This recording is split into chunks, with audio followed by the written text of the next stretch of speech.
বিষ্ণু বলেন যে 8 জন ফেরেশতা কিয়ামতের দিন আল্লাহর আরশের পায়া ধরে থাকবে, ওই ফেরেশতাগুলোর কানের লতি থেকে কাঁধ বরাবর আসতে সবচেয়ে দ্রুতগামী যানবাহন, পৃথিবীতে সবচেয়ে দ্রুত চলে আলোর ফোটন।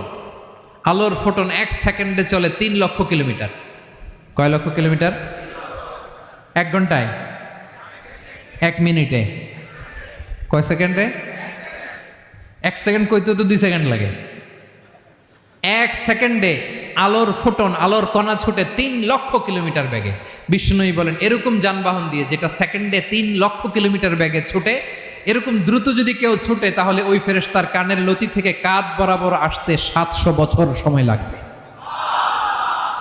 এজন্য রব্বুল আলামিন বলেন ওয়াসিআ কুরসিয়ুহুস সামাওয়াতি ওয়াল আরদা, আল্লাহর কুরসিটা আকাশ জমিন সব চাপিয়ে যাবে। তাহলে আল্লাহ কত বড়!